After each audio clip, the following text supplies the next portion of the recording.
누가복음 19장 11절에서 27절입니다. 상당히 긴 대목입니다. 요 이야기가 끝나면 누가복음 전체 과정에서 문맥에서 이제 한 단계가 달라지게 됩니다. 장이 나뉜다고 할 수 있어요. 영국으로 하면 막이 달라지는 거죠. 예루살렘으로 들어가는 이야기가 그 열문화 비유 끝나면 나옵니다. 요 열문화 비유로 예수님의 여행 이야기의 한 단락이 정리됩니다. 이야기를 일단 쭉 읽어보겠습니다. 그들이 이 말씀을 듣고 있을 때에 비유를 더하여 말씀하시니 이는 자기가 예루살렘에 가까이 오셨고 하나님의 나라가 당장에 나타날 줄로 생각합니다라.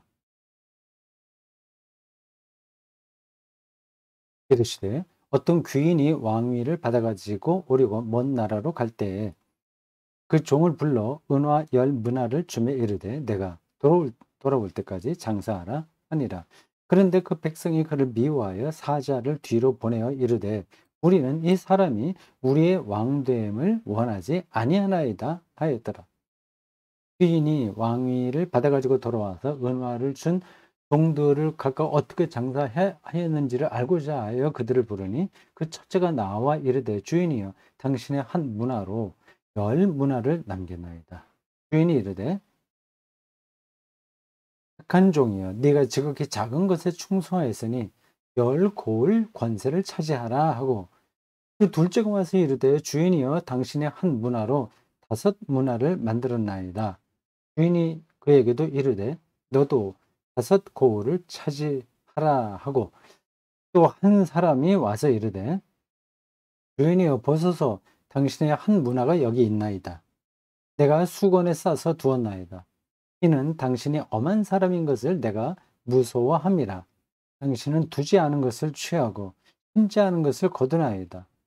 주인이 이르되 악한 종아 내가 네 말로 너를 심판하노니 너는 내가 두지 않은 것을 취하고 심지 않은 것을 거두는 엄한 사람인 줄 알았느냐? 그러면 어찌하여 내 돈을 은행에 맡기지 아니하였느냐? 그리하였으면 내가 와서 그 이자와 함께 그 돈을 찾으리라 하고 그때 선문자들에게 이르되 한 문화를 빼앗아 10문화에 있는 자에게 주라 하니 그들이 이르되 주여 그에게 이미 10문화가 있나이다. 주인이 이르되 내가 너희에게 말하노니 무릇 있는 자는 받겠고 없는 자는 그 있는 것도 빼앗기리라. 그리고 내가 왕됨을 원하지 아니하던 저 원수들을 이리로 끌어다가 내 앞에서 죽이라 하였느니라. 이야기가 상당히 길어요. 그 두 이야기가 겹쳐 있습니다. 이 비유죠, 물론 비유. 왕이 되려고 하는 사람을 반대했던 사람들이 있었던 것 같아요. 그 이야기하고 그 한 문화씩 받은 종들 이야기가 같이 엮여 있습니다. 이런 경우도 그렇게 흔치 않은데 누가복음에 현재 보이다가 여기 숨어 있기는 보여요.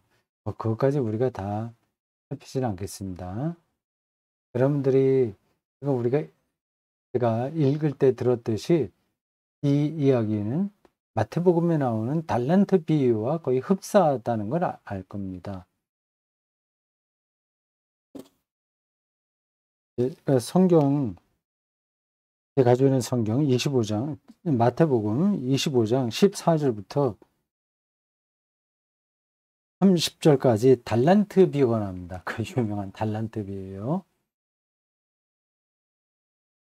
약간씩 차이가 있죠. 일단 돈 명칭이 다르고요. 액수도 달라요. 그리고 나눠준 사람들의 숫자도 다르고요. 근데 전체 흐름은 비슷합니다. 예수님이 이런 주제로 제자들을 가르치신 적이 있는 것 같아요. 그걸 마태복음 기자는 이렇게 달란트 이야기로, 누가복음 기자는 문화 이야기로 각각 따로 보도한 겁니다. 그건 뭐 그럴 수 있죠.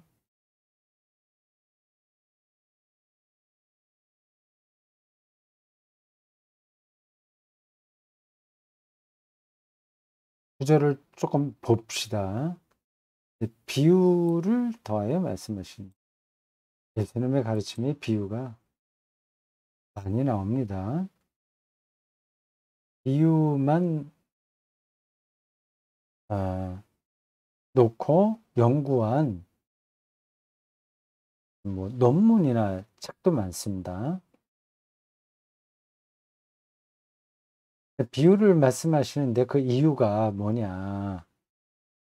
예루살렘에 가까이 오셨다는 거 하나 하고, 그들이 그 대중들이 하나님 나라가 당장에 나타날 줄로 생각하였다는 겁니다. 이 두 가지 이유예요.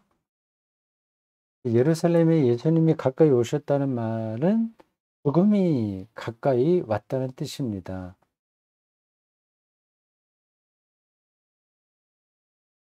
예수님도 그 사실을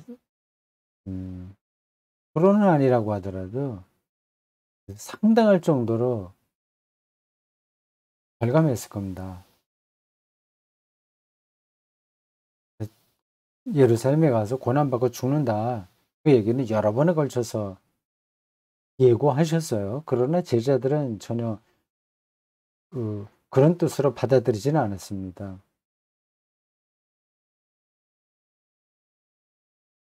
예수님은 여러 가지 돌아가는 상황을 보아하니 자기에게 아주 큰 위기가 닥치리라고 하는 걸 예감할 수 있었을 겁니다. 죽음이 가까이 온다는 것을 느낄 때 사람은 어떻게 될까요?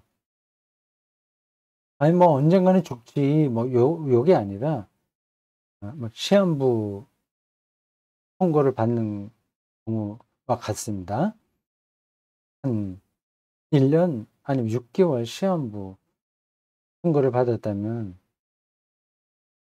사람은 어떨까요? 이게 뭐 말로 이렇게 할 수 있는 건 아닌데 절박해지는 거죠.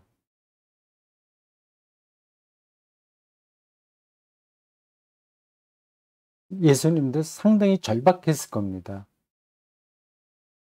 하나하고 하나님 나라가 당장에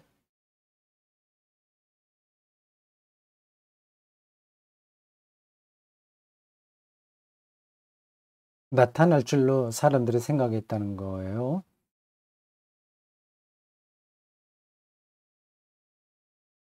그래서 지금 당장 세상이 천지개벽할 일을 바랐던 거죠. '그게 될 수도 있겠다.' 그런 생각을 당시 사람들이 한 겁니다. 이러한 생각은 당시만이 아니라 인류 역사에서 계속됐습니다. '아 세상이 끝장날 거야 얼마 있으면.' 그건 완성이 된다는 얘기죠. 뭐 동양에서도 있었고 여기저기 많습니다. 뭐 유토피아니즘이죠. 일종의 유토피아니즘.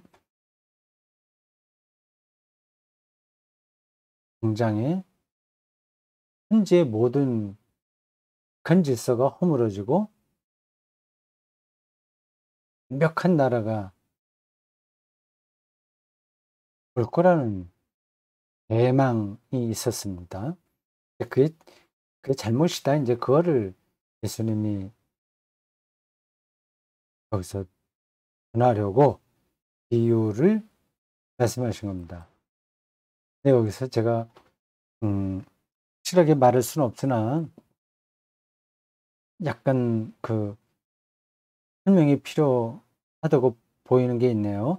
그러니까 그들이 하나님 나라가 당장에 나타날 줄로 생각했다는 말이 그냥 그 당시에 일반적이었던 메시아니즘이냐 아니면 예수 당신이 하나님 나라를 여기서 실현해야 된다는 요구였나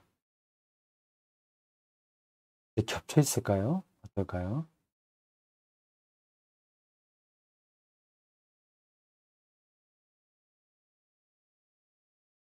자, 비유를 말씀하십니다. 어떤 귀인이 이렇게 갔다. 10명의 종들에게 문화 하나씩 주고서 장사하라고 했다. 달란트 비유하고 비슷한 겁니다. 여기 보면 백성이 그를 미워해서 뒤로 그 왕 자격을 받지 못하게 하려고 음모를 꾸몄다는 거 아닙니까? 음모인지 아니면 공공연하게 한 건지 모르겠습니다. 이 사람이 우리의 왕됨을 원하지 않는다고 그, 그 왕위를 물려줄 수 있는 권한이 있는 사람에게 또 대표자들을 보냈다는 거 아닙니까? 이거 그 당시에 그런 일들은 종종 있었다고 그래요. 로마의 로마 황제에게 이거 허락을 받아야 되거든요. 근데 어떤 때에는 원하지 않는 사람이 그런 일을 도모하려고 할 때는 백성들이 대표자를 뽑아서 우리는 이 사람이 우리나라 우리 지역의 왕이 되는 거 원하지 않는다 이렇게 반대 의사를 표했다고 합니다. 그게 역사적으로도 남아 있어요. 근데 그런 복잡한 상황이 여기 배경으로 나옵니다.